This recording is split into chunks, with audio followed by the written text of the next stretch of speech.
እንደምን ሰነበታችሁ? እግዚአብሔር ይመስገን። እንደነገርኳችሁ ካሁን በፊት ኡራኤል መካነ ኢየሱስ ታዳጊ ወጣት ትምህርት ተምሬያለሁ በፓስተር መርጅ የለም መሰለኝ አይደለ? እና እግዚአብሔር የተመሰገነ ይሁን። እናት ቤተ ክርስቲያን እንደመጣው ሁሌ ይሰማኛል። ዛሬ እግዚአብሔር ፈቅድ አብረን የምንካፈለው የጌታ ቃል ርዕሱ እድልና ኃላፊነት በሚል ነው። እድልና ኃላፊነት። ለእግዚአብሔር ቃል ክብር አንዴ ቆመን ብንጸልይ ደስ ይለኛል። እንጸልይ እስኪ ጥቂት ደቂቃ። ይህ የእግዚአብሔር ቃል በሕይወታችን እንዲሰራ ከሆነ ነገር እንዲያወጣን ኃይል እንዲሰጠን ማየት የተገባንን እንዲያሳየን እስኪ ጥቂት ደቂቃ በየግላችን እንጸልይ። እንደ ቤተሰብም አንጸልይ፣ እንደ ቤተ ክርስቲያንም አንጸልይ። እንደ ግል አይደለ ጌታ ያገኘን፣ እንደ ግል እንዲያገኘን የሆነ እርምጃ እንድንራመድ። አንድ እርምጃ ብቻ ሳይሆን 78 እርምጃ 50 60 እርምጃ እንድንራመድ እግዚአብሔር መንፈስ ቅዱስ ሆይ እርዳኝ። ሕይወቴን ንካ በቃልህ። በቃ ሰሚ ብቻ እንዳልሆን ጌታ ሆይ ስራ በሕይወቴ እንዲስ ቃል ከሕይወቴ ላይ ማንሳት ያለበትን እንዲያነሳ መተከል ያለበት እንዲነሳ እግዚአብሔር ሆይ እርዳኝ ብለን እንጸልያለን። ዛሬም እድል ስለሆነ ጌታ ሆይ አንተ ጌታችን ሆይ ዛሬ እዚህ ቦታ ለመቆማችን አሁንም ጠዋት እኛ በቤተ ክርስቲያናችን አመስግነናል ስለ መቆማችን፣ በፊት ስለ መገኘታችን።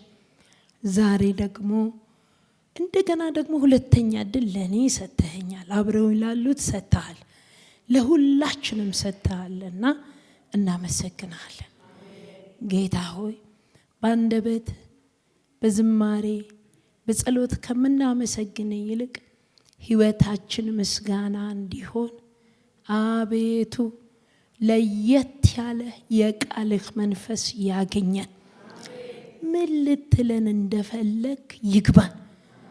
ኤልያስ ሲበላ ሲጠጣ ሲተኛ፣ ሲበላ ሲጠጣ ሲተኛ በቃ አልከው፣ ትንሽ ጉዞ ጀምር አልከው። እባክህ እናቶቼን፣ አባቶቼን፣ ወንድሞቼን፣ እህቶቼን ብድግ የሚያደርግ የሚያስነሳ ወርውሮ ወደ ፈቃድ የሚያስገባ እንደሰማነው ዝማሬ ዛሬ ነገ ላይ ተንጠልጥለን ያለን ጌታው በዚህ እድሜ ስላለው ገና ነኝ የማንል ሰዎች ነን። እዚህ ያለ ነው ጌታው ብዙ ሀሳቦች ስለሚቀሩኝ ገና ነኝ የምንል አይደለን። ሕይወትና እስትንፋሳችን ጊዜያችን ባንተ ነው። አቤቱ እንደ ርዕሱ እንደ መልእክቱ እድልን ጊዜን እንድንጠቀም እርዳ። ክብር ላንተ ይሁን በጌታ በኢየሱስ ስም አሜን። እግዚአብሔር የተመሰገነ ይሁን። እንቀመጣለን። ዛሬ ይዤ አብረን የምንካፈለው እድልና ኃላፊነት፣ የማይነጣጠሉ የማይገነጣጠሉ ማላየት የማንችለው እድልና ጊዜና እድልና ኃላፊነት። እድል ውስጥ ኃላፊነት አለ ሁል ጊዜ እና ብዙ ጊዜ እድል ስንል ያው እንደምታውቁት ከሌላው የተሻለ ነገር እድል ገጥሞታል አይደለም እንባለው። እንደዚህ አይነት እድል ደረሰው እናንተና ሀገር ሄደ፣ እንደዚህ አይነት እድል ገጥሞት የሥራ እድል ገጥሞት ወደ ትምህርት ምናምን አገኘ፣ እድል ገጥሞት ዕጣ ወጥቶለት ቤት አገኘ፣ ዕጣ ወጥቶለት ምናምን የምንለው አለን አይደለም። እና ልክ ነው። ለየት ያለ ከሌላው የተሻለ ነገር እድል ይባላል። ግን በጣም የምንዘነጋቸው እድል ሆነው እድል የማንላቸዋል። በጣም የሚገርማችሁ ነገር የሆነ ቪዛ፣ የሆነ የትምህርት እድል፣ ወይ የተለየ የሥራ እድል፣ የተለየ ነገር ብቻ እድል የማናስተውላቸው በየቀኑ የምንኖረው ህይወት ግን እድሎች ናቸው። በህይወት መኖር እድል ነው። ጤና እድል ነው። ማግባት እድል ነው። አለማግባትም እድል ነው። አለማግባት እድል አይመስልም አይደል? ግን እድል ነው። የሚገርማችሁ ነገር ባላገባንበት ዘመን የተሻለ ስራ እንሰራለን። ሐዋርያው ጳውሎስ ሳይቀር አለማግባት እንዳውም ይሻላል ምክንያቱም ይያዛል ይላል። እድል ማለት ሳናገባ እንኑር አይደለም። ባላገባንበት ወራት ውስጥ ሳናገባ መቆየታችን በራሱ እድል ነው። ስልጣን እድል ነው። ስራ እድል ነው። ስራ ማጣትም አንዳንዴ እድል ነው። እግዚአብሔር አምላክ የሆነ ነገር ሊያደርግ እድል ሰጥቶናል ማለት ነው። የቤተሰብ ኃላፊ መሆን እድል ነው። ልጅ ማሳደግ እድል ነው። ግን እድል አይመስለንም ማለት ኖርማል ነው የምናደርጋቸው። ኖርማል መሆን ያለበት ነው የምናደርገው። ወይም አንዳንዴ የእግዚአብሔር ግዴታ ይመስለናል። ግን አይደለም። እድል ቆሞ መሄድ እድል ነው። ማገልገል እኔ መካነ ኢየሱስ ከምወደው አንዱ የናታኒም አገልግሎት እድል ነው። መስበክ እድል ነው። መዘመር እድል፣ ባይብል ስተዲ ማስተናት፣ የቤተክርስቲያን ሽማግሌ መሆን፣ የቤተክርስቲያን ቄስ መሆን፣ ክህንነት እድል ነው። ብዙ ነገር እድል ነው። ግን ብዙ ጊዜ ከሰው የተለየ እድል አድርገን ስለማንቆጥረው እንጂ እድል ከየት ያመጣ ነው ማለት ነው እኮ። እግዚአብሔር ባይሰጠን ኖሮ እነኚህ ነገሮች በሙሉ ከየት የመጡ ናቸው? የማይገኙ ናቸው። እግዚአብሔር ስለሰጠ፣ ስለዚህ እድል ነው። የሚገርማችሁ ነገር መጽሐፍ ቅዱሳችን ጌታ ኢየሱስ ክርስቶስ ቶሎ ራሱ አለመመለሱ እድል ሊሰጥ ነው። ለነማ ላላመኑት ይላል። እድል ነው። መዘግየቱ እድል ነው። ቶሎ አለመምጣቱ እድል እየሰጠ ነው። ዓለምን እየለመነ ነው። ተዘርግታ ትኖራለች ተብሎ የተጻፈው ቃሉ እሱ የተዘረጋ እጁ እድል እየሰጠ ነው። እድል ነው። የእድሜ ባለጠጋ መሆን እድል ነው። ወጣት መሆን እድል ነው። ልጅ መሆን እድል ነው። አንቺ ደግሞ አበዛሹ እንዳትሉኝ። እድል ሰይጣን ሁለት ነገሮችን ያደርጋል። አንደኛ እንዳናውቅ ያደርገናል። በዚህ ጦርነት በጣም ድል አግኝቷል ቤተክርስቲያን ውስጥ ወይ አማኝ አካባቢ ላይ በጦርነት በጣም ትልልቅ እድል ካገኘበት ሰፊ ጦርነት ስልቱን ካከናወነበትና ባለ ድል ነኝ ካለበት አንዱ አማኝ ብዙ መንፈሳዊ ነገር ከእግዚአብሔር የተሰጠውን ነገር እንዳያውቅ ያደርጋል። እሱን ካሸነፍን ደግሞ ባወቅነው እንዳንኖር ያደርገናል። እነዚህ ሁለት የጦርነት ስልቶች አይቀየሩም። ስለዚህ በዛሬው አውድ አንደኛ ሰይጣን እድሎቻችንን እንዳናውቅ ያደርገናል። ተመስገን ዛሬም አለው። አይገርም? ጌታዊ ምን ላርግልህ እንዳንል ያደርገናል። በሐሳብ ያጨናንቀናል። ዛሬን እንዳንኖር ይከለክለናል። እድል መሆን ወይ ደግሞ እንድናጉረመርም ያደርገናል። ከእግዚአብሔር ጋር እንድንጋጭ ያደርገናል። ከሰው ጋር እንድንጋጭ ያደርገናል። ሁሉ ጊዜ ሆስፒታል ስንሄድ ብቻ አስተዋይ መሆን የለብንም አይደል? ሲያመን ብቻ ወይንም ደግሞ ሆስፒታል ስቂት ምን በስማ ጌታ ይመስገን በቃ ጌታ እኮ ጤና ሰጠኝ ብለን ከሆስፒታል በር ስንወጣ እንረሳዋለን። እድል ነው። እንደዚህ መቀመጥ እድል ነው። አለመቀመጥ አለ። የወገብ ህመም የሚባል ያያችሁ ታውቁታላችሁ። እድል ነው። እንደው እስቲ አሁን በጧት ተነስ ስለዚህ ስለ ስፓይናል ኮርድ ጌታ ስለዚህ ጉልበቴ ምናምን ብላችሁ ታውቃላችሁ? አሁን እንላለን፣ ግን ብዙ ጊዜ እድል አይመስለንም። ለማንኛውም ሁሉ ነገር ግን እድል ነው። ከማን የተሰጠ? ከእግዚአብሔር የተሰጠ እድል።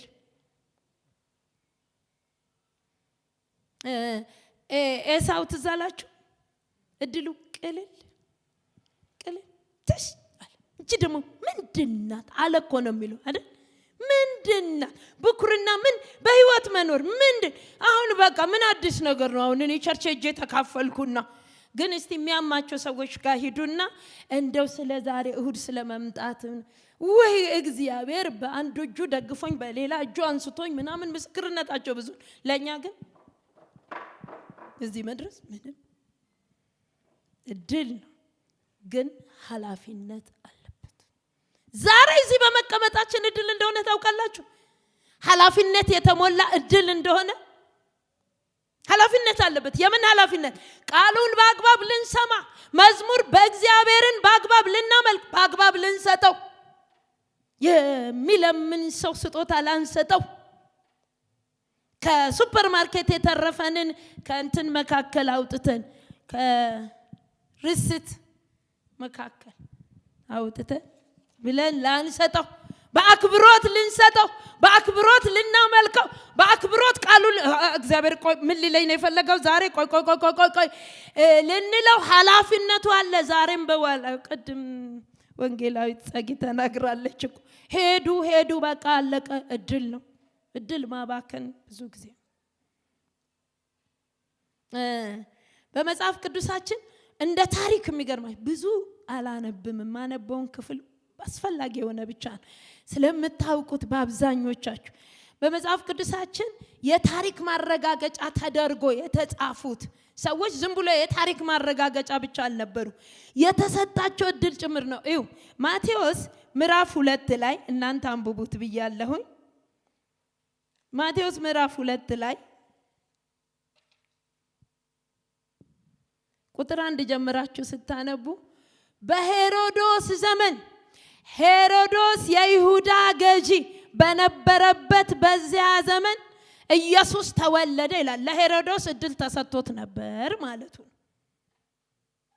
ሉቃስ 2 ጋር ስትሄዱ አውግስጦስ ቄሳር ከትልቅ ቤተ መንግስቱ ሮምን ሁሉ የሚገዛ ንጉስ ነው። እነኚህ ደግሞ የሀገር ገዢ፣ የከተማ ገዢዎች፣ የአካባቢ ገዢዎች ናቸው፣ የአውራጃ ገዢዎች ናቸው። እነ ቄሳር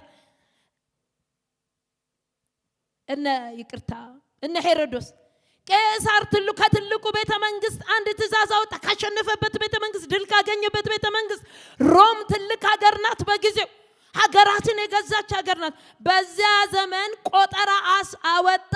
የምን ቆጠራ? ከቆጠራ መካከል 2 ከቁጥራቸው ከበድ ያሉ ሰዎች ነበሩ፣ ማርያምና ዮሴፍ። በጣም ከባድ ኪሎ ማይችላቸው የሰማይ ሐሳብ የተሸከሙ ግን በሰው መካከል ቀጫጭኖ ነው የሚመላለሱ። ቀጫጭኖች ናቸው ግን ሰማይ ላያቸው ላይ ብሎ ተኝቷል። ሰማይ ላያቸው ላይ ተቀምጧል ግን እንደሰው። አሁን ጳውሎስን አይተም ሲያስጠላ ሰውየው ነው የምትሉት ብታዩ። ምክንያቱም ቀጭን ነበር ይባላል፣ አይኑም አካባቢ ችግር ነበረበት ይባላል በታሪክ።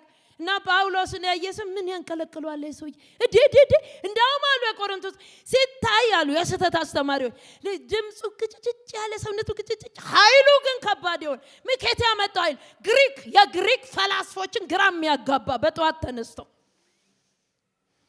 ግራም ያጋባ ሰውዬ ምን እንጃ ብቻ አላውቁ። ታውቃለሽ እንደለ ፈላስፎቹ በጠዋት ወጥተው ይሰባሰቡ ነበረ። ግሪክ ተሰብስበው ዛሬ ምን አዲስ ነገር አለ? አንድ ቀጫጫ ሰውዬ መጥቷል፣ ግን የሰማይ የተሸከመ ሰውዬ። እግዚአብሔር ሰማይ የሚሸከም ሰዎች ያድርገን። ሁሌ ሰማይ የማይሸከመው ሰማይ የሚሸከም ሰው እግዚአብሔር ይፈልጋል። ሁሌ ሰማይ እግዚአብሔር ያለፈውን ያችኛዋን ነገር እንዴት አረካት ታዲያ ዛሬ እንደው በቃ እንዴ ብትናገር የማይሉ ሁሉ ቀን እግዚአብሔር ብቻ የነሱን ጉዳይ እንዲያክላቸው የማይፈልጉ እግዚአብሔር ምን ልስራለ ምን ላርግልህ የሚሉ የሰማይ ሐሳብ የሚሸከሙ ማለት በክርስቶስ ኢየሱስ ስም ስልጣን በላያችን ላይ ያለ አዚም ይመታ። ወይ አሜን አላላችሁልኝ? አውቃለሁ ያደኩባት ቸርች ስለሆነ በደንብ አሜን በሉ እስቲ። በኢየሱስ ስም ይመታ። እና ለካ እነ ሄሮዶስ እድል ተሰጥቷቸው ነበር። እንዲሁ ስታነቡ ወይ ደግሞ የመጽሐፍ ቅዱሳችንን አስጠኝ ክፍሎችን ብትመለከቱ ታሪክ እንዲያረጋግጡ ነው። መጽሐፍ ቅዱሳችን እውነት እንደሆነ ታሪክ እንዲያረጋግጡ ነው ይላል። ግን አይደለም። ታሪክ ማረጋገጥ ብቻ አይደለም፣ እሱም እንዳለ ነው። ግን እድል ነበረው ካህናቶቹ አይደል? እንትና ካህን በነበረበት ቀያፋ እድል ነበር። እድል ወንድሞቼ እህቶቼ እድል።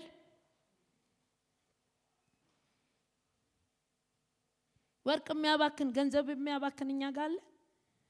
ገንዘብ ቢተርፋችሁ አንዳንድ እግር ኳስ ተጫዋቾች ያባክናሉ አሉ፣ ይበትናሉ አሉ። በቃ እንትን እኔ ክብሬን እዩ ለማለት አሉ ይበትናሉ አሉ። በክፍት መኪና ይሄን ብር ሲኛ ሀገር ይባክናል፣ ሲኛ ቤት ይባክናል።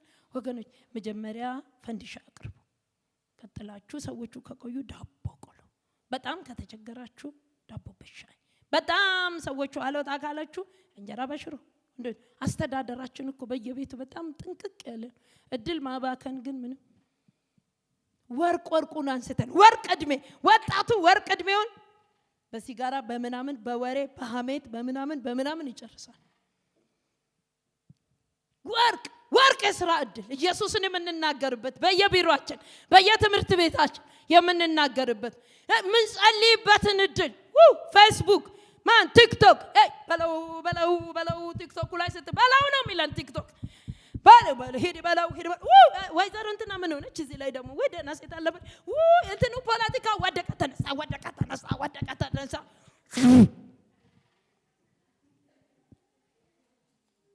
እኛው ስንሽር እድሜያችንን የዛሬ ስንት ዓመት ነው ቲክቶክ እኛ ሀገር የተጣጣፉ? ስንት ዓመት ሆኗል?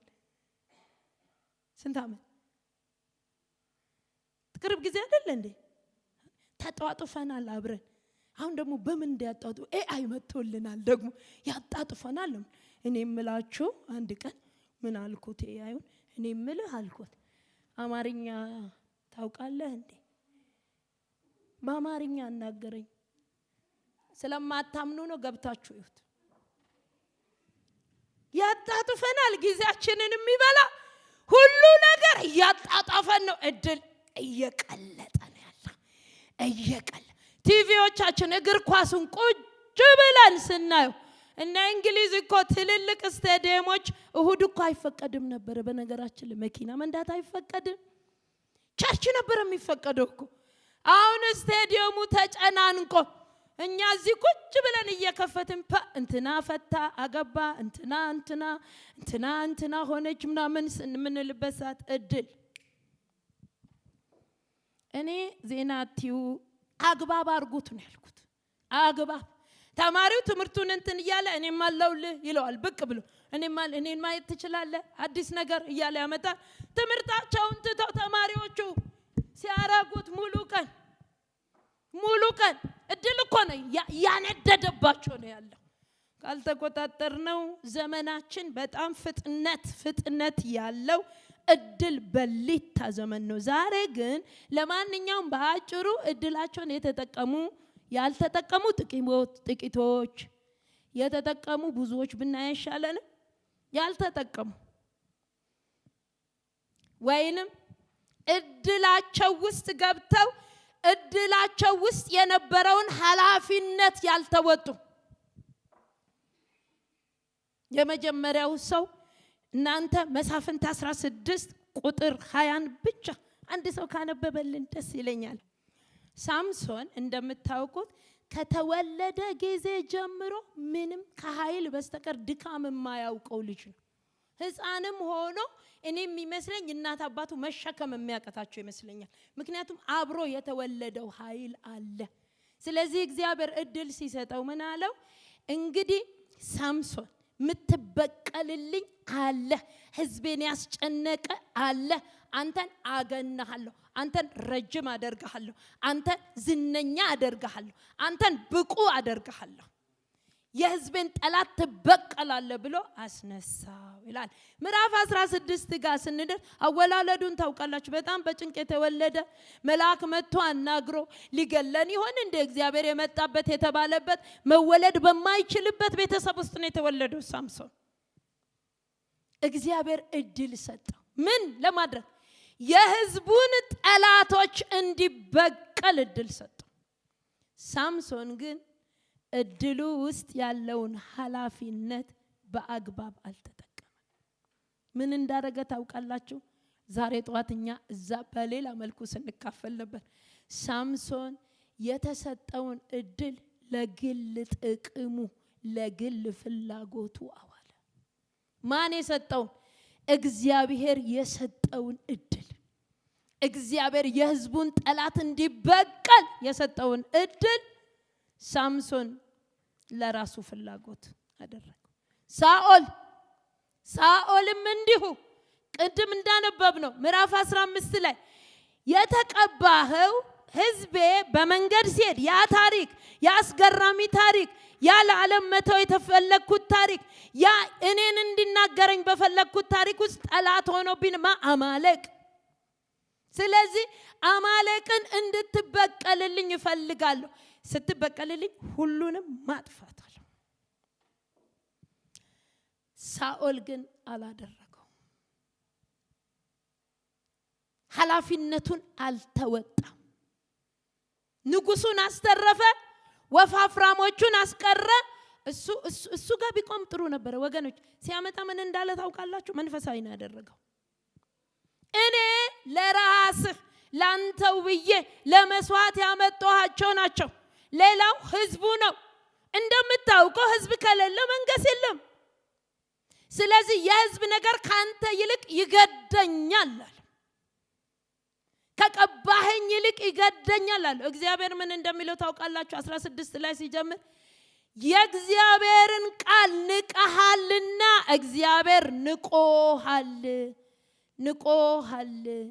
ንቆሃል። ተንቆ ግን ምንም አልሆነም።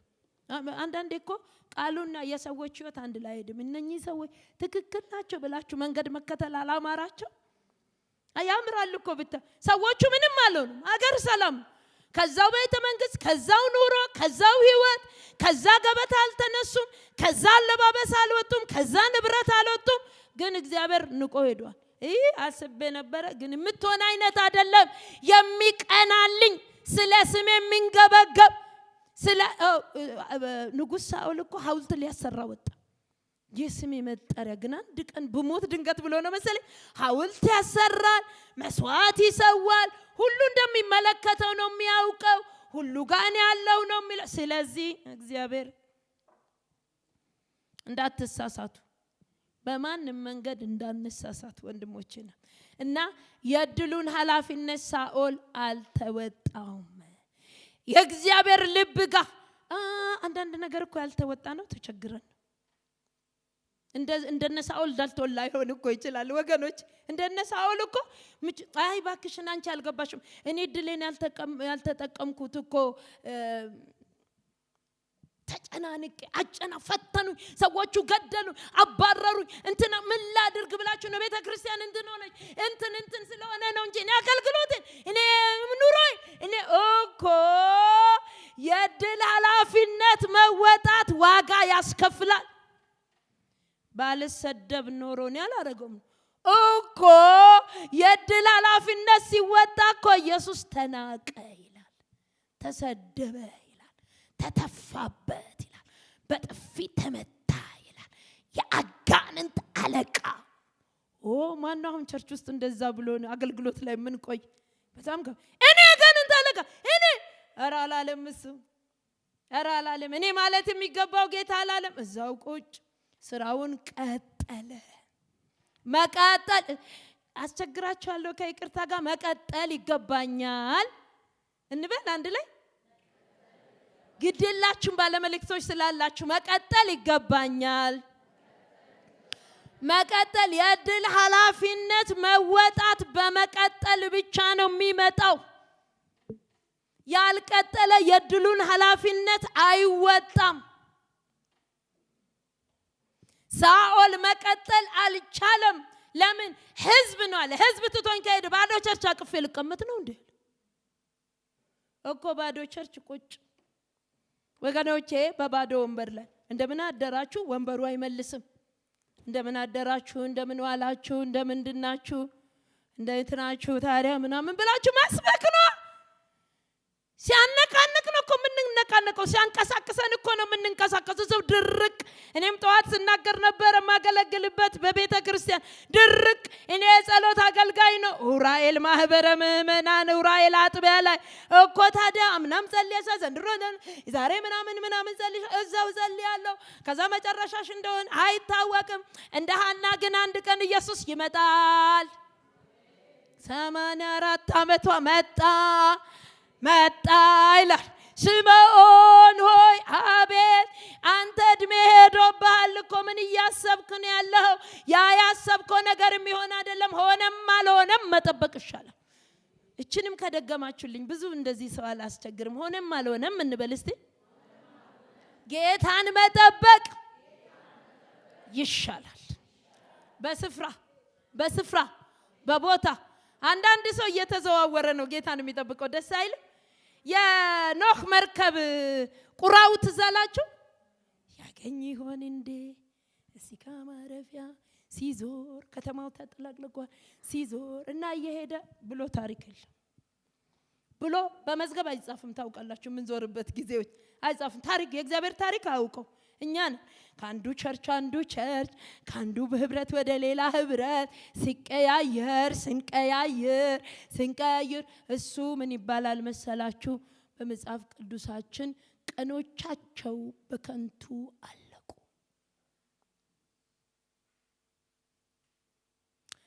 እነማን ናቸው?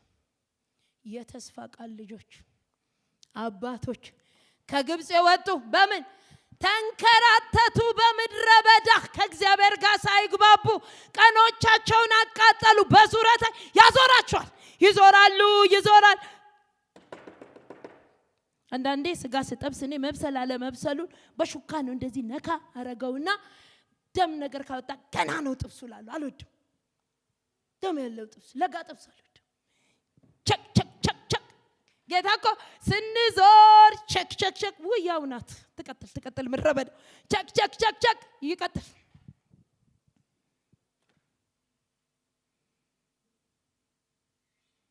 አንዳንዶቻችን ጥሬ ነን። የዛሬ ምናምን ዓመት አለን ግን ጥሬ ህይወት ጥሬ መንፈሳዊ ህይወት ብዙ እድሜ ግን ይቅርታ አርጉልኝና ጥሬ እድሜ ትልቅ እድሜ በእግዚአብሔር ቤት በአገልግሎት ብዙ እድሜ ግን ልጆች ነን። ምክንያቱም እዚህም አይመቸንም እዛም አይመቸን፣ የእንትና ንግግር አይመቸንም የእንትናም ንግግር አይመች፣ እንትና ጠይሙ አይመቸንም ቀዩም አይመች። እንዴት እናርግ ታዲያ?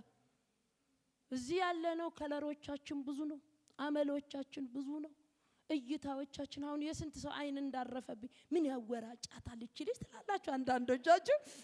ትረጋ ብትጥሩ ነበር ያወራጨኛል ነው የምላችሁ።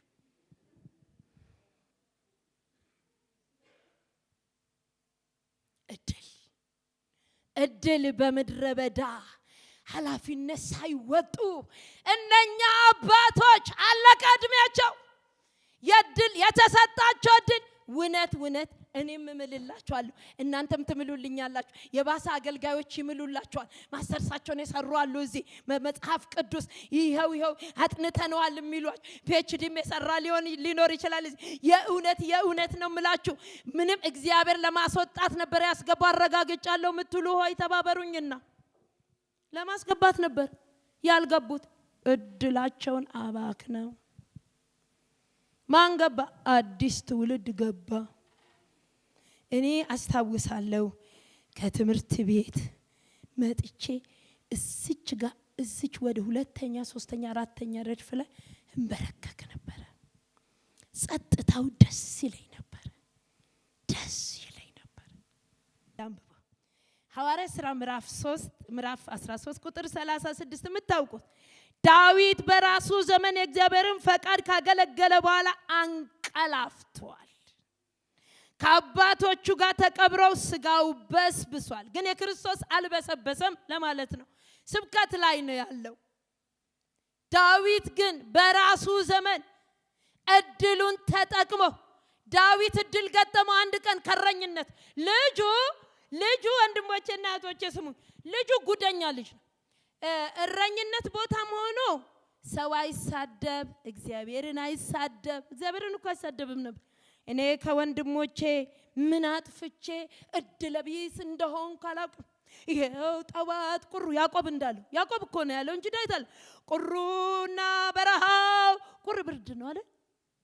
ሐሩርስ ፀሐይ አይደለ እንዳታውቁም እንደ ወገኖች ቁሩና ብርዱ ተፈራርቆ የሚል መዝሙር ያወጣል ያዕቆብ።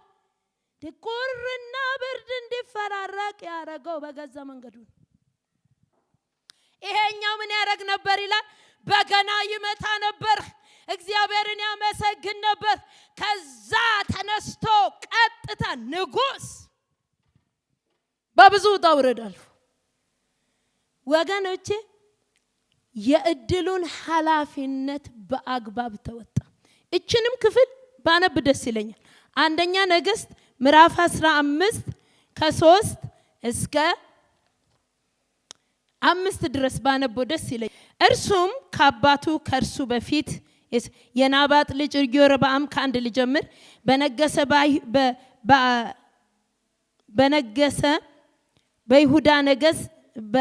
በ18ኛው ዓመት አብያ በይሁዳ ነገሰ። በኢየሩሳሌም ሆኖ 3 ዓመት ገዛ። እናቱም ማዓካ የተባለች የአቤሴሎም ልጅ ነበረች። እርሱም አባቱ ከእርሱ በፊት የሰራውን ኃጢአት ሁሉ ሰራ። የማን ልጅ ነው? የኢዮርብዓም ልጅ ነው። እንደ አባቱ እንደ ዳዊት በፍጹም ልቡ በታማኝነት ለእግዚአብሔር አልተገዛም ይልና ስለ ዳዊት ሊያወራ ነው። ነገር ግን ከእርሱ ቀጥሎ እንዲነግስና ኢየሩሳሌምን እንዲያጸና አምላክ እግዚአብሔር ስለ ዳዊት ሲል በኢየሩሳሌም መብራት ሰጠው። ዳዊት በኬጢያዊ ስለ ዳዊት ነው የሚለው። ስለ ዳዊት ሲናገር ዳዊት በኬጢያዊ በኦርዮ ላይ ካደረሰው በደል በቀር በእግዚአብሔር ፊት ትክክል የሆነውን ነገር አድርጓል።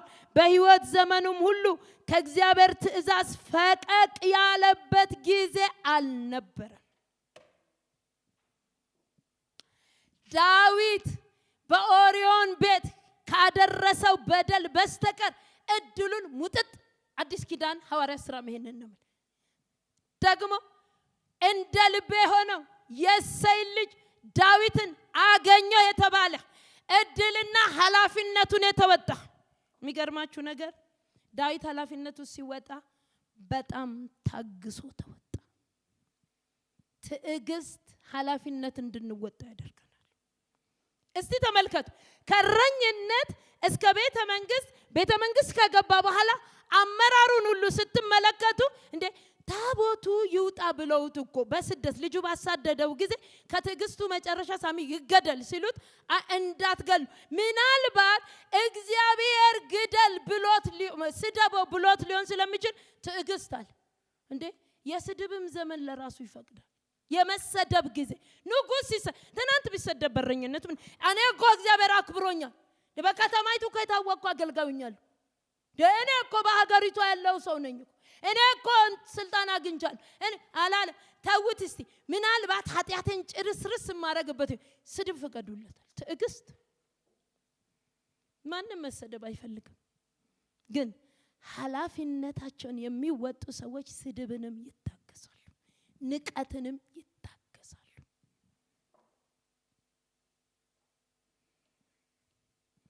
ዳዊት ኃላፊነቱን በእግዚአብሔር በመታመን ተወጣ። ዳዊት ኃላፊነቱን የእግዚአብሔርን ምሪትና ጊዜ በመጠበቅ እያንዳንዱን ነገር የእግዚአብሔር ጊዜ ልውጣ፣ ጦርነቱን ልዋጋ፣ ማሸነፍ ይመስላል፣ ልቤ ስብርብር ብለዋል፣ ሚስቶች ተማርከዋል። ወደ 30 ስትሄዱ እዚህ አንደኛ ሳሙኤል ላይ ተሰባብሬያለሁ፣ ግን እግዚአብሔር ድል ትሰጠኛል። አዎ እሰጣለሁ። አሁን ደግሞ ተመሸግ የነፋስ ሽውታ መጥቶ ዛፎቹ ሲያንቀሳቅሱታ እያንዳንዱ ህይወቱ የእግዚአብሔርን ፈቃድ በመጠበቅ ኃላፊነቱን ተወጣ። ስለዚህ መጽሐፉ ሲዘጋ እንደዚህ ተዘጋ።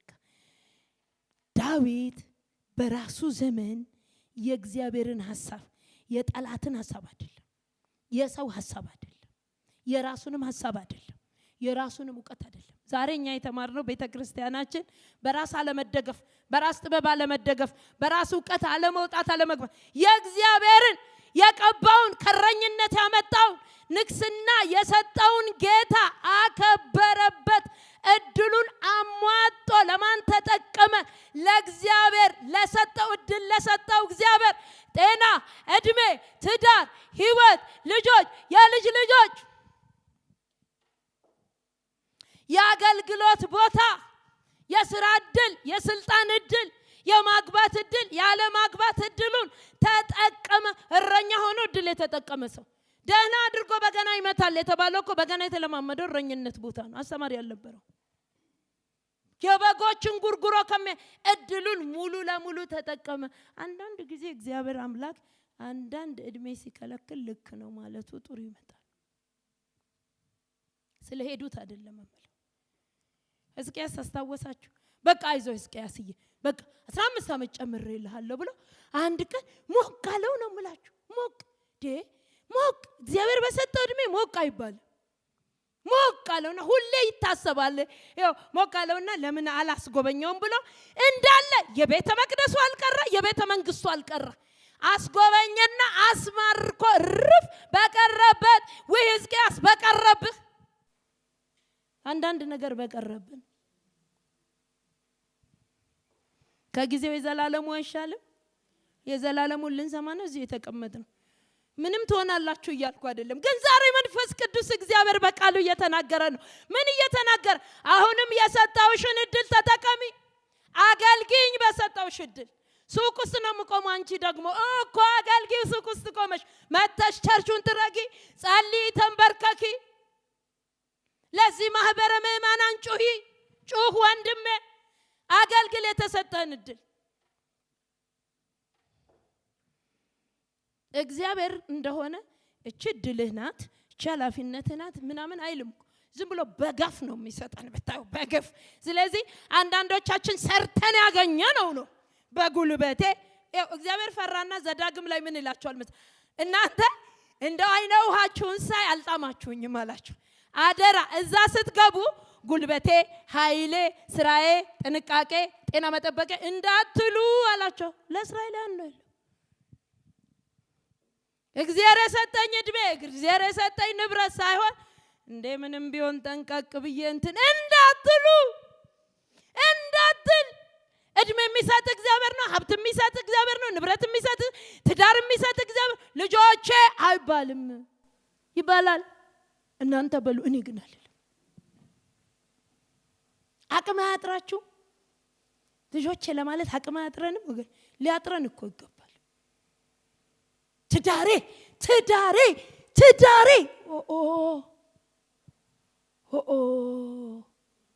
አይ አንዳንዴ መረጋጋት ጥሩ ነው። ተው፣ በሰው ፊት ኃያል መሆን ይቻላል፣ በእግዚአብሔር ፊት ግን ኃያል መሆን አይቻልም። ናቡከደነጾር አንድ ቀን እጁን ኪሱ ከተተና ለክብሬ ብሎ ቀጥል እስቲ አለው እግዚአብሔር። እሺ ልቀጥል። ያሰራሁት ብሎ ሳይጨርስ ነው የሚለው። ሄዳችሁ አንብቡ። አንተ ክብር ሰጪው ማን ሆነና አለው። ማን ነው ክብር የሰጠህ? ናቡከደነጾር ድሎችህን አስበህ ነው አይደል? አሁን እንግዲህ አንተን ከዙፋን ማውረድ ዝቅ ማድረግ ምናምን ሳይሆን እንስሳ አረጋለሁ። አንድ ቀን ዳዊትም ተሳሳተ። የሚገርማችሁ ነገር ወታደሮቹ ይቆጠሩ፣ ስንት ሰራዊት እንዳለኝ በጎረቤት ሀገሮች ላይ እንድናገር የጦር መሳሪያው ምናምን ይውጣና ጎረቤት ሀገሮች ይመልከቱና ይቆጠሩና ሲል ምን ምታው። ዳዊት ጋር ያው መልአክ አይጠፋም። እግዚአብሔርን በሚፈሩ ዙሪያ መላእክቶች ይሰፍራሉ አይደል? መልአኩ የዛን ቀን እኛ የለንበትም ብለው ሸሹ። አንድ ቀን እንዳትሞት የፈለኩ የ23 ዓመት ወጣት ልጅ እለምናለሁ ጌታ መውሰድ አለብኛል። ተከራከርን። አንድ 15 ቀን አይሆንም አለ። እዛኔ ቁርጡን አውቄያለሁ። ጋጊ እኔ አላማርሽኝም ጌታ ምን ብሎሻል አለች። ምንም አላለም። አገር ሰላም ለፈው ጸልይ። እሺ ጌታ ሆይ እባክህን ስል 3 ሰዎች ከኋላ እፍር ብሎ ምን እንዳሉኝ ታውቃላችሁ? በመንፈስ ነው ማየው። ምን እንዳሉ? አንቺ ውሸታም ነግሬሽ የለ እንዴ? ፈውስ አይደለም መጸለይ ያለብሽ፣ አሸኛኘት አስተካኪ። ስዋሽ አፈሩብኝ መላእክቶቹ። እቺ ልጅ መላእክትም ታያለች ብላችሁ ደግሞ ጨርቅ እንዳታነጥፉልኝ። መንፈስ ቅዱስ ዋሽተሻል ልጅቷን አዘጋጅ እንጂ ውሸት። ከዛ መላእክቶቹ አፈገፈጉ፣ ዞሩ ከፊት። ያን ቀን ከዳዊት ፊት ከኃጢአት ጋር ስለማይተባበሩ የዳዊት የቆጠራ ሞቲቭ ገብቷቸው ስለነበረ ያፍራሉና ቆጠረ።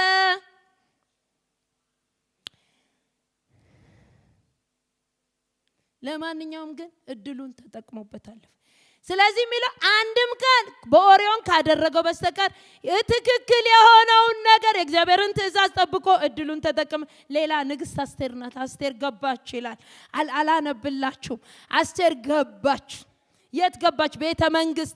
እናትም አባትም እንደሌላት እዛው ምዕራፍ 2 ላይ ያረጋግጥልናል። ምዕራፍ 2 ቁጥር 7 ቁጥር 17 የማን እንዳሳደጋት ይናገራል። ወንድሞቼ እናቶች፣ እናት አባት የሌላት ጥውልግልግ ያለች ልጅ በምርኮ ያለች ልጅ እግዚአብሔር ቤተ መንግስት ሞገስ ሰጥቶ እድል ሰጣት ይላል።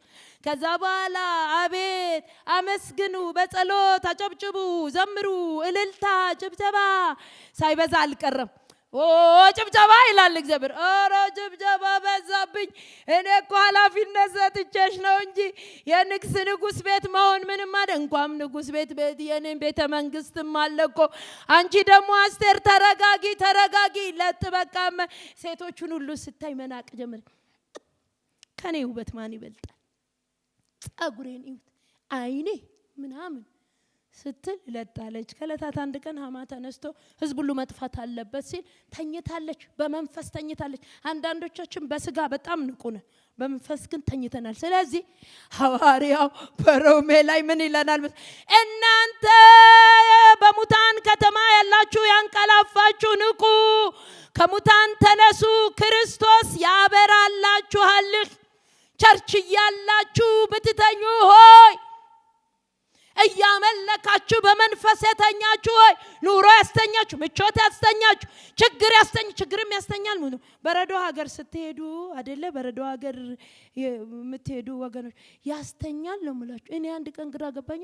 የኛም ፀሐይ ያስተኛናል፣ የነሱም በረዶ ያስተኛናል። የት ነው ማንተኛው? ጸሎት ከለከለኝ። በረዶ አልተኛም ካላለው ያስተኛናል ነው። በረዶ ያስተኛናል፣ ሀሩሩም ያስተኛናል፣ እምብያው ድሎቱም ጌታ ስሙ ይባረክ። በፊት ቤት በየሰው ቤት እየተንጋ ጌታ ስሙ ይባረክ።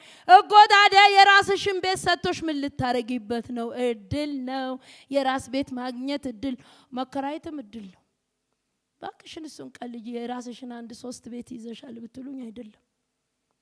ስንከራይ ወንጌል እንናገራለን። አንድ ቀን ከለታት አንድ ቀን እኛ ተከራይተን የምንኖርበት ግቢ ውስጥ አንድ ሕፃን ልጅ ድንገት ሞተች። ሲባል ድምጽ በሌለው መሳሪያ ሰው ሞቷል ብዬ ተሯሩጬ ስወጣ የልጅቷን ሰውነት ይዘለች። ምንድነው? ድንገት እንዲሆና ታማ ነበረ፣ ጸጥ አለች ምናምን ተባለ። ወይኔ ጌታው ምን ላርግ? ፈራው ወደ ኋላ ወደፊት ጌታ ሆይ በኢየሱስ ስም ትረዳኛለህ ብዬ አምጣት ስጣት አልኩ። ምንም ጀግና አይደለም፣ በጣም ፈሪ ነኝ። አምጣት አልኩ። መንፈስ ቅዱስ ለካ ስራ ነበር። ከዛ እጄ ላረኩን በጌታ በኢየሱስ ስም የሞት መንፈስ ብላ ተነሳች ልጅቷ። ጌታ ሰርቷል። ግን ምን ሊሰራ እንዳሰበ ልንገራችሁ። ለካ እድል ነው። ተከራች ያለሁበት ግቢ ጴንጤ ለጉድ ይጠላል ይባላል። ፓይለቶች፣ ሆስተሶች፣ ድሮ ያረፉ ጊዜያቸውን የጨረሱ ሁሉ እየተንጫጩ ነበር። ከዛች ቀን ጀምሮ ጴንጤ በእኛ ግቢ ተከበረ። እኔ አሁን ስወጣ ትልልቅነት እንደምን ዋሉ ይለኛል። እግዚአብሔር ይመስገን የኔ ወንጌል አክብሮኝ ነው። ዝቅ ብዬ እግዚአብሔር እባክሽን፣ በአብዛኛው እርሶ ነው የሚሉኝ። የእውነት ለመናገር እርሶ ቢመጡ እንትን ቄስም እመስላችኋለሁ መሰለኝ። ሃሌሉያ። እድል ነው ልላችሁ ማለት እድል ነው። በቃ ኢየሱስ ክብር አለ። የኔን መክበር ምናምን የኔንማ ተውኝ። ግን ኢየሱስ ከበር፣ ወንጌላችን ከበር። ከዛ በኋላ ምን ተባለ መሰለ? እነኚህ ጴንጤዎች ነገር አለባቸው፣ አትጋጯቸው ተባለ። ትርፋችን እቺ ናት አይመስላችሁ? እድል ነውና ንግስቷ አስቴር እያለች ምዕራፍ 4 ጋር ማንበብ ግድ ይለናል። ምዕራፍ 4 ላይ እንደዚህ ያላት ወገኖች፣ በጣም ነው የምትደነግጡት። ምዕራፍ 4 ቁጥር 14 ላይ እንደዚህ ይላል። ቶሎ ስላላነበባችሁልኝ ላንብብ እኔ። እንደዚህ ይላታል መርዶክዮስ፣ በዚች ጊዜ አንቺ ዝም ብትይ ለአይሁድ እርዳታና ትድግና ከሌላ ስፍራ ይመጣላችኋል። አንቺና አባትሽ ቤት ግን ትጠፋላችሁ። ደግሞስ አንቺ ንግስት ለመሆን የበቃሽው ለዚህ ጊዜ እንደሆነ ማን ያውቃል? የቤተ መንግስቱ መምነሽነሽ አያዋጣሽም። ኃላፊነት ነው እንጂ እኮ እንድትምነሸነሽ አይደለም። ውበትሽ ከሰው በልጦ አይደለም። እግዚአብሔር እድል የሰጠሽ ብለሽ ከዚህ ክፉ ቀን ክርስቶስ ኢየሱስ የሚመጣበትን ዘር እንድታተርፊ ነው። ሌላ እድል እሱ ብቻ መሰላችሁ? ንጉሥ ሳኦል ከ500 እስከ 530 ዓመት ይሄ እድል ተሰጥቶት ነበር። ድሮ ከ500 ዓመት በፊት ንጉሥ ሳኦል አማሌቃዊ ነው። በነገራችን ላይ አማሌቅን ሊበቀል ተሰጥቶት እድሉን ያልተጠቀሙ ማን እጅ ቢወድቅ ጥሩ ነው? አስቴር አትሉኝም እንዴ? እንዳይደክማቸው አስቴር እጅ። ምናልባት ግን አንዳንድ ነገር በእናንተ እጅ ወድቋል። የዚች ቤተክርስቲያን ጉዳይ ምናልባት አንዳንዶቻችሁ እጅ ላይ ወድቋል። አስቴር የተኛችሁ አስቴር ምን አለች? እግዚአብሔር ይሄ ጉዳይ ደግሞ እኮ የሚገርማችሁ ነገር ምን ሁሉ እንዳለችው ታውቃላችሁ? ላከችለት ልብስን ቀይር ስትሰማ ልብስን ቀይር ብላ ስትልክለት ልብሴን አልቀይርም አለ። ልብስ ሲቀየር አንዳንዴ ልብም ይቀየራል። እግዚአብሔር ካላገዘን አይደለ? መርዶክዮስ ልብሱንም ልቤንም አልቀይ የተነሳሁበትን የማለት እናንተን ለማንቃት ብዬ ነው የጨኩት።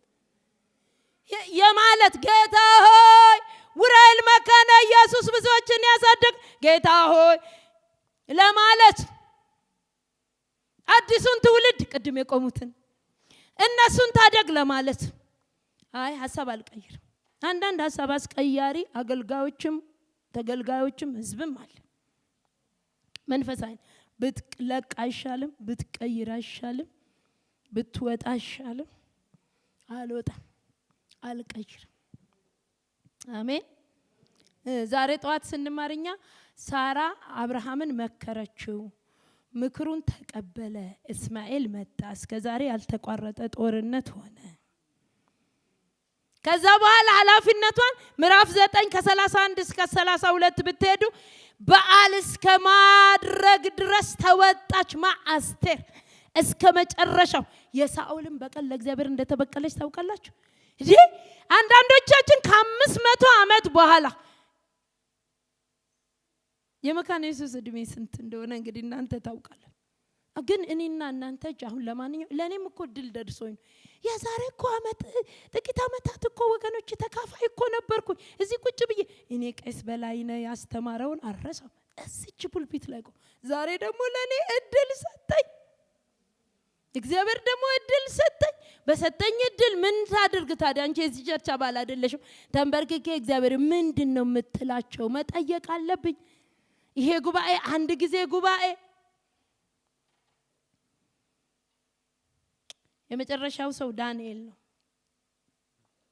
እድሉን የተጠቀመ ዳንኤል የሀገር ህልውና በተደፈረበት ሀገር ባጣበት መንግስት የለሽ በሆነበት ሰው ሁሉ በተማረከበት ከተማ በተቃጠለበት ያልደላው ልጅ በትንሽነቱ እድሜ መከራ የገጠመው ግን የነገስታት ልጅ የመሳፍንት ልጅ የነበረ መልካም ልጅ አእምሮ የተባረከ ልጅ ተወስዶ ሄደ።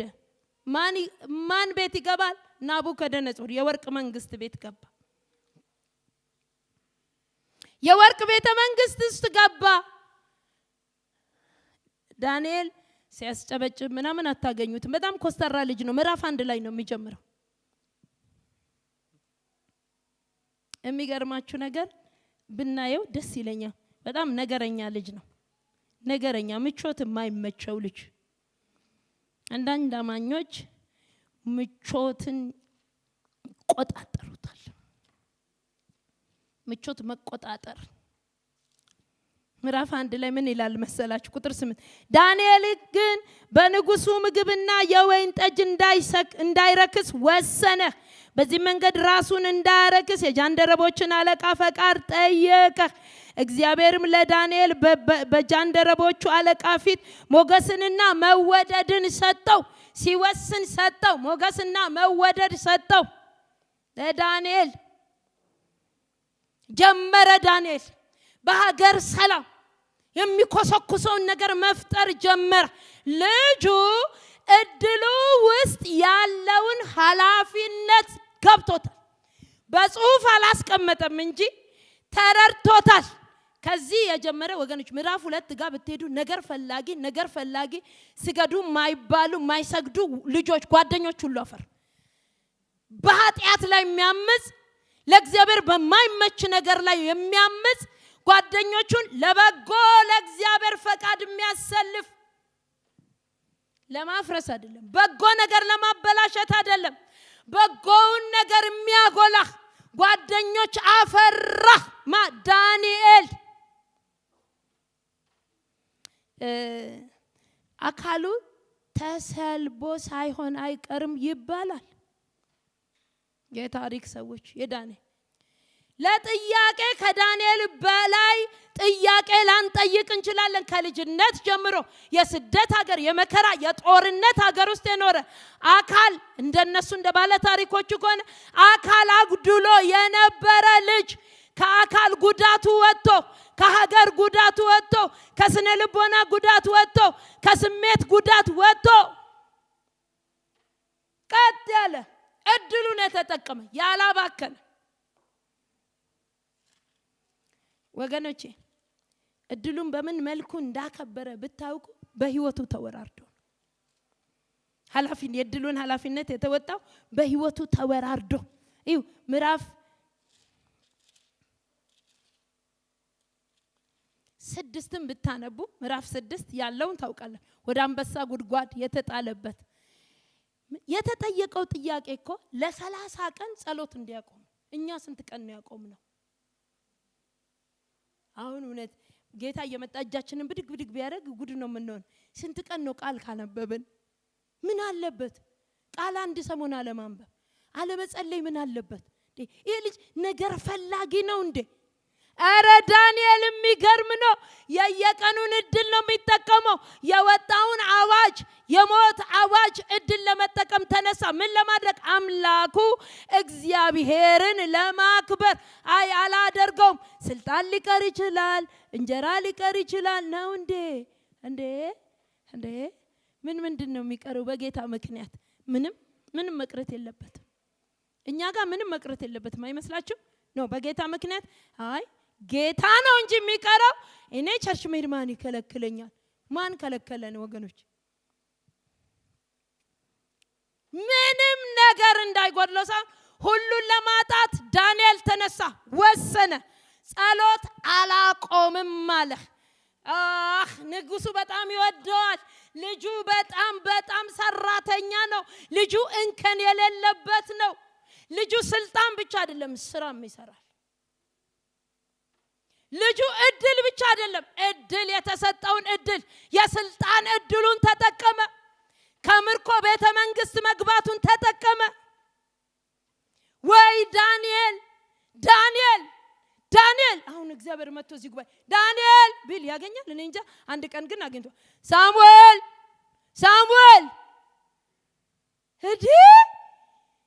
እና አፍኒን አሉ እኮ እነ ፊናስ እኮ አሉ።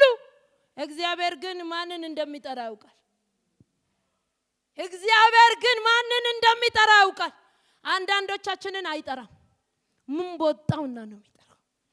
እኔ የምላችሁ እኛን አሁን መንግስት ልትሰፋኝ ነው። እኔን ዩኤን ለምን ይጠራኛል? እኔን የአፍሪካ መሪዎች ለምን ይጠሩኛል? ማነት ምንድነው ነው እኮ እግዚአብሔር ዝም ብሎ ነው እንዴ? የአፍሪካ መሪዎች ካልጠሩ እግዚአብሔር ዝም ብሎ ምንም ክራይቴሪያ የለውም እንዴ? ሳሙኤል አንተ የምታዋጣኝ ሳሙኤል፣ አንተ በተረፋቸው እንጀራ ያደክ ሳሙኤል፣ እናት አምጥታ የጣለች ሳሙኤል፣ የእግዚአብሔርን ሽታ የምታውቅ ሳሙኤል፣ ቤት አጽጂ ነው ሳሙኤል ፈቃድ ላደርግብህ እፈልጋለሁ አለ ዳንኤል። ማን የኛ ዘመን ዳንኤል? እኔ እንጃ። በዚህ አጥቢያ ያገኝ እኔ አንዳንዴ ይቅርታ አድርጉልኝና እግዚአብሔር መቼም ሰው አለ፣ ግን ዳንኤል ብሎ ኢትዮጵያን በሙሉ ቢጠራ ስንት ሰው እንደሚያገኝ አላውቅም። ዳንኤል ለአንበሳ ጉድጓድ ጸሎት አላቆመም የምትል ረመን ቦታን በጥበብ መኖር ነው። ለ30 ቀን ለምን አባታችን ብለን ነው ወገኖቼ፣ ወንድሞቼ፣ እህቶቼ ራሳችንን ለአንበሳ ጉድጓድ ስልጣንስ የምናጣው ለምንድነው? ፍራንክስ የሚጠፋው ለምንድነው? አንዳንድ የሚሰጡትን እየሰጡ መኖር ነው። ጊዜው ነው የሚያሰጠን ያልን እኮ ነው እየኖርን ያለን።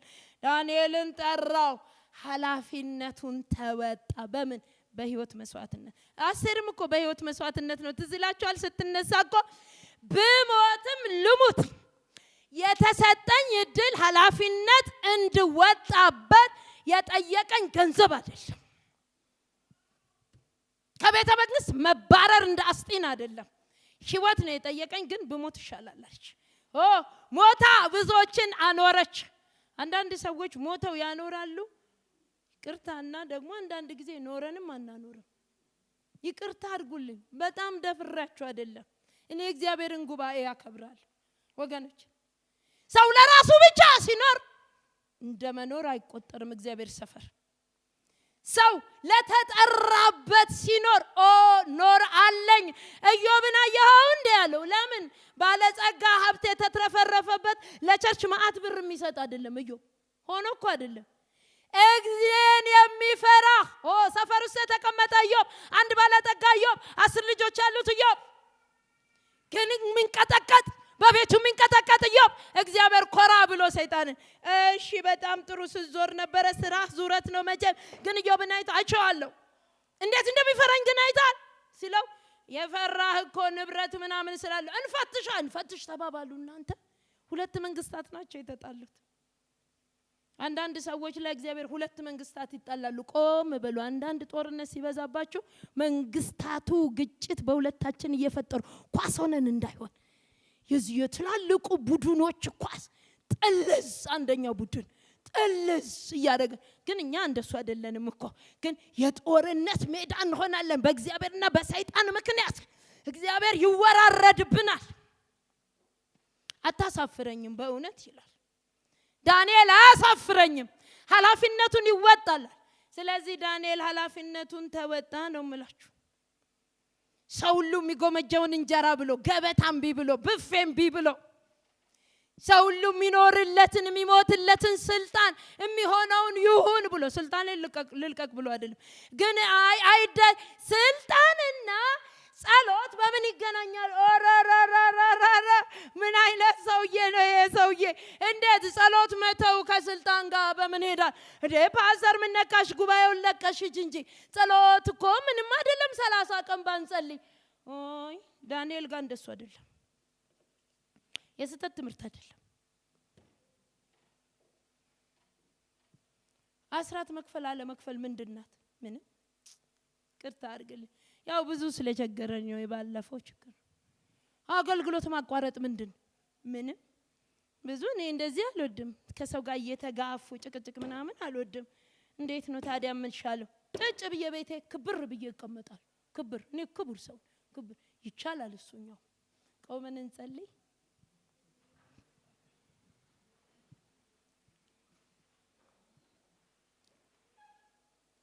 ዛሬን የመኖር እድል ወንድሜ፣ እህቴ፣ አባቶቼ፣ እናቶቼ ዛሬን የመኖር እድል እግዚአብሔር ሰጠን። ይሄ እድል ነው። ግን ዛሬ እኮ ስንኖር ኃላፊነት አለው። ዛሬ እኮ ኃላፊነት አለው። ዛሬ እኮ ወንድሜ ስትኖር፣ እህቴ ስትኖሪ፣ እኔም እኮ ስኖር ዛሬ መኖሬ ከኃላፊነት ጋር ነው የተሰጠኝ። ወር መጨመሬ መኖር ብቻ እኮ አይደለም። ስራ ያለሽ ስራ እድል ነው። ያለህ ቤት እድል ነው። ያለሽ ጤና እድል ነው። ያለሽ ፓስፖርት እድል ነው።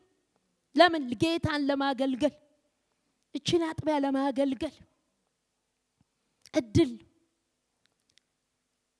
እስቲ ወንድሞቼ እህቶቼ ጥቂት ደቂቃ እድል እያሳለፈን ከሆነ ዛሬ ንስሐ እንግባ ባካችሁ።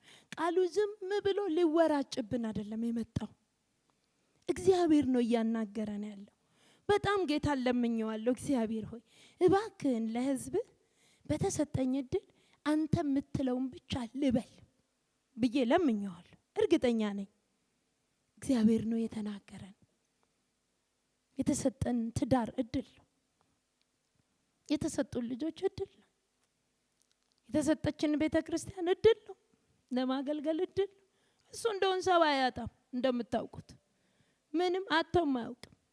እሱ እኮ መንግስቱ ተደፍሮ እኮ ማያውቅ መንግስት ነው እኮ። እነ ጳውሎስ ቢሞቱ መንግስቱ አልተደፈረም። ምን ይሻለኛል ወንጌል ከዚህ በኋላ ቆመ አላለም እኮ። የኛን እድሜ ሁሉ ይጨምርለት ነበር። ምን ብንኖርም ባንኖርም የእግዚአብሔር ስራ ይቀጥላል። የእግዚአብሔር ቤት ይቀጥላል። እግዚአብሔር ቤቱ አለ በቤቱ።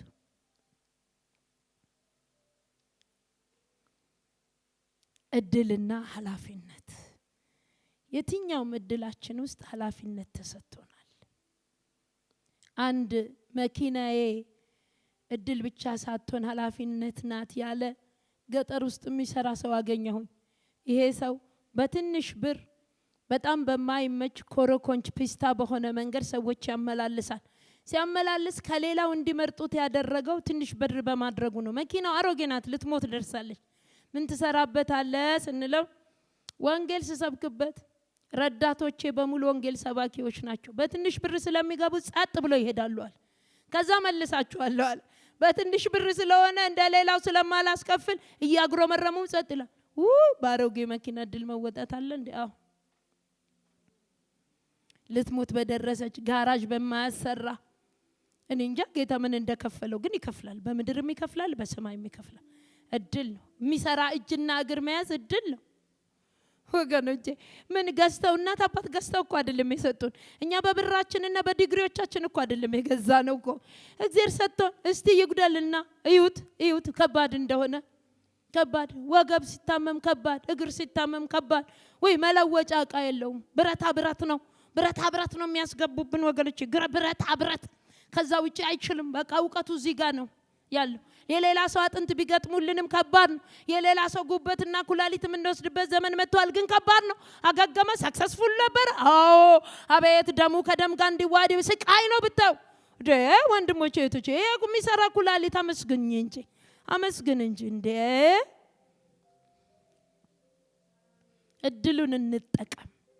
እድል የአባትህን ቤት ልታገለግል፣ የአባትሽን ቤት ልታገለጊ፣ ቅድም እንደተዘመረው መዝሙር ልታገለጊ እግዚአብሔር አምላክ የጠራሽ የታደልክ ልትማልድ ለትውልድ ልትጮህ ማንም ባይሰማልህ ባያየልህ እግዚአብሔር ሆይ ልትል እግዚአብሔር እድል ሰጠህ። ከቤተሰብህ ጋር እንድትኖር እድል ሰጠህ። ወንድሜ አክብረው፣ እህቴ አክብሪው። ከልጆች ጋር እንድትኖር እድል ሰጠህ፣ እናክብረው። ገበታችን የሰላም እንዲሆን ሰጠን፣ እናክብረው። አፕታይት ሰጠን፣ በምን እናክብረው? እየበላን እናገልግለዋ።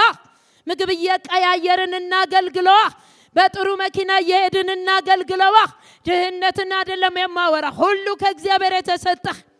ጠዋትም ማነሳ ነበረ ዳዊት ገንዘብ እየሰጠ ወርቅ በከረጢት እያፈሰሰ በኪሎ እየመዘነ እየሰጠ ዜና ላይ እንደዚህ ይላል፣ ከሰጠኸኝ ልሰጥህ መጥቻለሁ አለ። ከየት አባቴ ያመጣሁት ብለህ ነው? እኔ እረኛው ዳዊት፣ እኔ ባለበገናው፣ ያኔ ማንም የማያስበኝ እናት አባቴ የረሱኝ ዳዊት ከየት አምጥቼ ነው? እግዚአብሔር ሆይ አለ። ነክሶም ይሄ ልጅ እግዚአብሔርን አይረሳም እንዴ? ምን አይነት ልጅ ነው? ምን አይነት ጣጣኞች ናቸው እነኚህ! እግዚአብሔርን የማይረሱ፣ ከብረው የማይረሱ፣ ተምረው የማይረሱ፣ በብዙ ዲግሪ መካከል የማይረሱ፣ በብዙ ንክስና በብዙ ስግደት